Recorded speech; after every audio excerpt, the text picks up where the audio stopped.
The air was heavy with the scent of rain as Emily Blake hurried down the dimly lit streets of the city. Her heels clicked against the cobblestones, echoing in the chilly November night.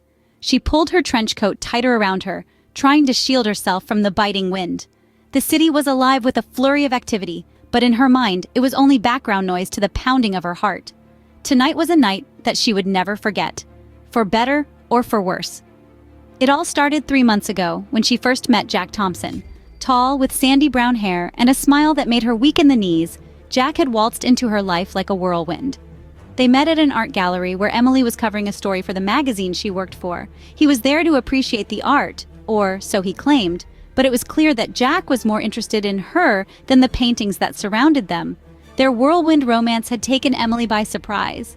She was always the cautious one, the woman who overanalyzed every text and scrutinized every date. But there was something about Jack that made her throw caution to the wind. He was attentive, thoughtful, and charming, with just the right amount of mystery. Their late-night conversations over glasses of wine and whispered secrets had become the highlight of her days. But now, standing in the rain, her phone clutched in her hand, Emily couldn't shake the feeling that something was terribly wrong. 2 hours earlier, Emily had received a text from Jack. Her heart had skipped a beat. It was unlike Jack to be cryptic.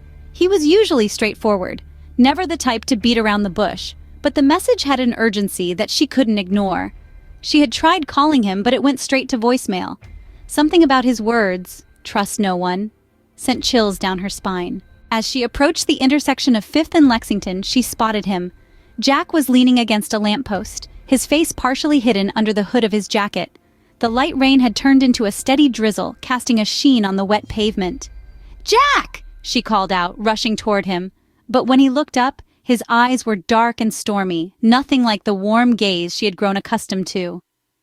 "Emily," he said, his voice low and tense. He glanced over his shoulder as if expecting someone to appear from the shadows.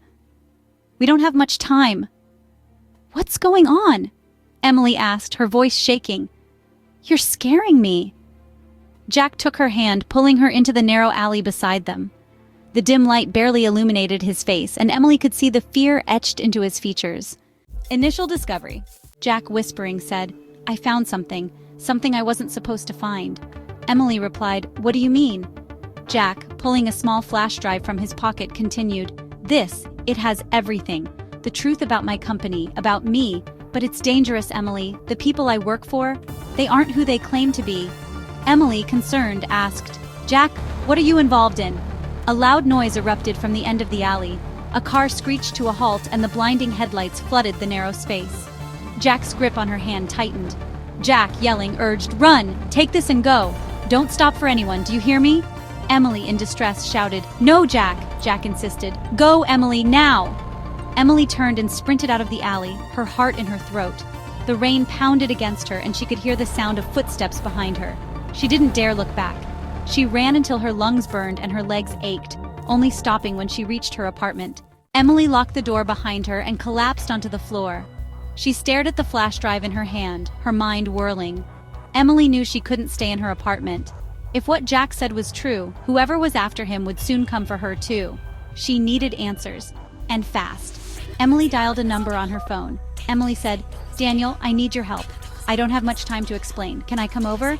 Daniel, sounding groggy, replied, "All right, but you better have a good story for dragging me into this." Investigation and confrontation. Daniel's apartment is cluttered with gadgets and wires strewn everywhere. Emily hands him the flash drive, her hands trembling. "Can you see what's on it?" Daniel plugs it into his computer and begins typing furiously.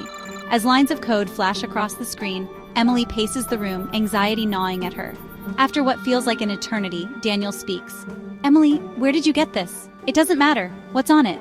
"It's a list of names, bank transactions, and emails. These people are laundering money through Jack's company. This is serious, Emily. If anyone knows you have this, you're in deep trouble."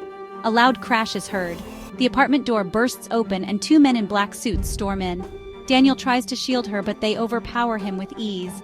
"Give us the drive." One of the men grabs Emily's arm. "Let her go." Jack, disheveled but alive, holds a gun, standing in the doorway of Daniel's apartment. The men hesitate, and in that split second, Emily breaks free, darting toward Jack. Shots ring out, and Emily screams, covering her ears. When she opens her eyes, the 2 men are on the ground, groaning in pain. Jack grabs her hand. We need to go, now! The city blurs around them as they speed through the streets in Jack's car. Emily's heart pounds, her mind struggling to keep up with everything that has happened. Jack, what the hell is going on? I never meant for you to get involved, Emily. I was trying to expose them. My company, it's a front for something far darker. But I didn't know how deep it went until I found that flash drive. Why didn't you tell me? Because I wanted to protect you. But now, there's no turning back. They'll stop at nothing to get that drive. The car skids to a stop. They are surrounded. Black SUVs block their path, and masked men emerge, guns drawn. Stay behind me. The sound of sirens fills the air. The police, alerted by Daniel, arrive in the nick of time, forcing the attackers to retreat. Weeks later, Emily sits in her apartment, unable to shake the events of that night. Jack had turned himself in, striking a deal to expose the corruption within his company in exchange for protection. She stares at her phone, hoping for a message, a call, anything. But it remains silent. Jack had disappeared into witness protection, leaving her with nothing but memories. As she closed her eyes, a single tear rolled down her cheek. She had loved him, but in the end, the shadows that had consumed Jack's life had taken him from hers too. But somewhere, deep down, Emily knew their story wasn't over. Not yet. It had been 6 months since Emily had last seen Jack. One rainy November evening, she receives a message from an unknown number. If you want to know the truth, meet me at Delaney Park. Midnight. Come alone.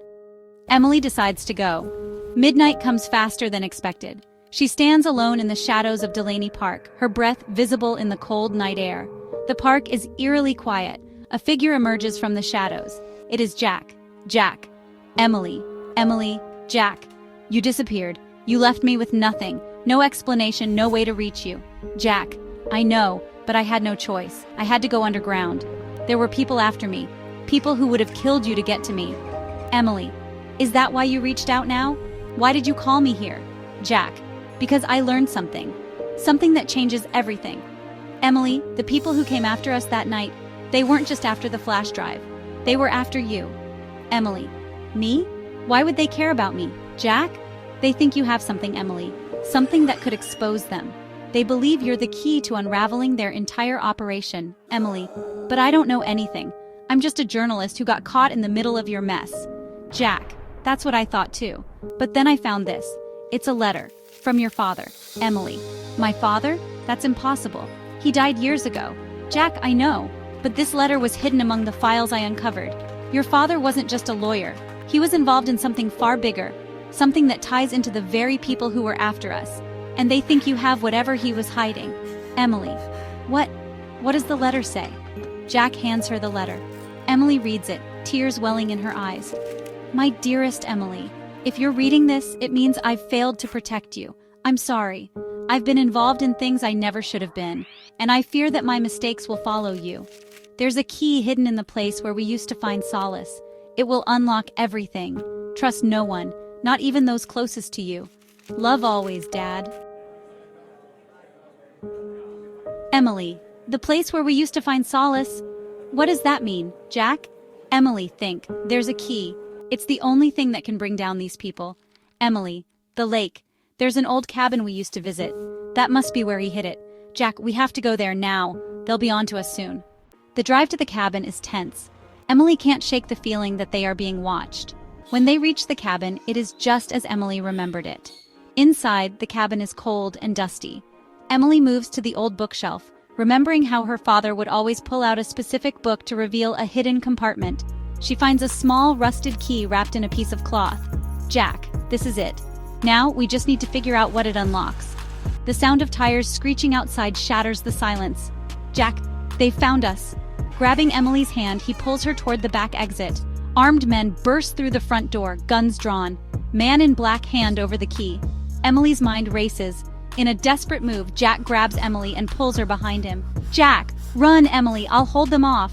The leader of the group raises his gun and shoots Jack in the chest. He collapses to the floor, gasping for breath. Emily, no! Jack pushes the key into her hand, his eyes pleading. Jack, go, find out the truth, for both of us. With tears streaming down her face, Emily turns and runs into the night, the key clutched in her hand. The cold night air stings Emily's face as she runs through the dense woods. She collapses behind a thick tree, gasping for breath. She pulls out her phone and dials Daniel. Within an hour, Daniel arrives. Emily climbs into the car, shivering. Daniel. Emily, what happened? Emily. There's no time to explain. I have the key my father mentioned, but I don't know what it unlocks. Daniel, do you have any idea where we should start looking? Emily. There's a safe in my father's office. That has to be it. The drive back to the city is tense. They reach her father's old office building. Inside, the place is untouched. Emily approaches the large mahogany desk. She finds a hidden latch and opens a heavy steel safe. Inside is a single manila folder. Emily grabs it and reads the documents, financial records, photos, names, and secret correspondence. The final page is a letter addressed to her. Emily, if you're reading this, I've been silenced. The people I've been investigating are dangerous, and I never wanted you to be pulled into this. But I had no choice. You are my last hope. Use this information wisely and expose them. The world needs to know the truth. Trust Daniel. He's one of the few people who can help you, but be careful. They have spies everywhere. If you're reading this, you're already in danger. Love, Dad. Emily looks up at Daniel. Emily, my father was trying to bring down a network of criminals. He was killed because of this. Daniel, and they've been watching you ever since, hoping you would lead them to this. A sound from the hallway. The door bursts open. The same men storm in, guns drawn. Man in black, drop the folder. Emily turns and shoves the folder into Daniel's hands. Emily, go! Daniel dashes toward the window as the men open fire. Glass shatters. Emily is grabbed by a strong hand. Man in black. Where did he take the files? Emily, you'll never get them. Daniel's long gone, and soon the whole world will know what you've done. The room is flooded with blue and red lights. The men exchange panicked glances and make a break for the exit. Police officers burst into the room. The police intercepted their communications. They knew you were here. Emily, it's over. In the weeks that follow, the contents of the folder make headlines worldwide. The criminal network is dismantled. Emily stands at the edge of the lake where her father used to bring her. Daniel arrives. Daniel, are you okay? Emily, I think so. I wish Jack was here to see this. Daniel, he would be proud of you, Emily. And your father would too. Emily, thank you, Daniel, for everything. Emily pulls out the old key and tosses it into the lake. It is time to let go of the past and start anew. As she turns away from the lake, she feels a weight lift from her shoulders, the shadows that had haunted her finally beginning to fade. The end. Emily stood on the balcony of her apartment staring out at the city lights. The air was crisp and the chill of winter nipped at her cheeks, but she didn't feel it. All she could think about was Jack. It had been weeks since the night in her father's abandoned office, the night she had watched him get shot. She'd believed him dead, sacrificed for a truth she'd barely begun to understand, but the pain of losing him had never dulled. Now, her life had fallen into an uneasy calm. The criminals her father had exposed were behind bars, thanks to the evidence she and Daniel had recovered. But even with the case closed and justice seemingly served, Emily felt like there was a hole in her heart that nothing could fill. And then out of the blue, she received a call that turned her world upside down once again. It came from Detective Laura Harris, one of the officers who had arrived at the cabin the night everything went down. Emily hadn't heard from her since the case had wrapped up, so the call was unexpected. Detective Harris said, "Emily, I have some information you need to hear, but it can't be over the phone. Can you meet me in person?" Emily's pulse quickened. She agreed, and within the hour, she found herself sitting across from Harris at a small, quiet cafe downtown. Emily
Back in her apartment, Emily paced restlessly, replaying Jack's words over and over in her mind. Where the shadows meet the light, it had to mean something significant, something personal to them. Her eyes wandered to the bookshelf where she kept a collection of her father's old journals. One of them was filled with cryptic notes and hidden messages that he used to leave for her to solve as a child. Maybe, just maybe, Jack had left her another trail to follow. She flipped through the pages of her father's journal until she found a page marked with a symbol she recognized, a sun partially obscured by a shadow. It was an old code they used to decipher together, one that represented hidden truths coming to light. The realization hit her like a bolt of lightning. Emily, the old observatory. Without wasting another second, she grabbed her coat and rushed out the door. When Emily arrived at the old observatory, the place was dark and deserted. Her footsteps echoed in the empty halls as she made her way to the top, where the large telescope still stood, covered in dust. Emily? Jack? Are you here? For a moment, there was only silence. Then, from the shadows, a figure stepped forward. It was Jack, looking tired and worn, but very much alive. Jack, Emily. Tears welled up in her eyes, but she kept her composure. Emily, why didn't you tell me you were alive? Do you have any idea what I went through? Jack's eyes were filled with pain. Jack, I'm sorry, Emily. I thought it was the only way to protect you. I couldn't bear the thought of you getting hurt because of me. Emily's anger melted away as she looked into his eyes. Emily, you should have trusted me. We could have faced it together. Jack, I know, but now we don't have much time. There's a mole in the department and they know I'm alive. They're coming for us. Emily, what do we do? Jack reached into his jacket and pulled out a flash drive. Jack, this has everything. The real evidence, the names, the financial records. I couldn't include it in the original files because the mole was watching. We need to get this to someone we can trust. Emily took the flash drive, her heart pounding. Emily, we'll expose them, Jack. Together. But before they could leave, the sound of footsteps echoed from the staircase below. They were surrounded. Jack pulled Emily behind a column, his eyes scanning for an escape route. Jack, whatever happens, Emily, promise me you'll get this drive to Harris. She's the only one we can trust. Emily, I'm not leaving you again. A gunshot rang out and chaos erupted. But this time, Emily was ready. Together, she and Jack fought their way through the shadows, determined to bring the truth to light. And as they raced into the night, hand in hand, Emily knew one thing for certain. Their fight wasn't over. But this time, they would face whatever came next together,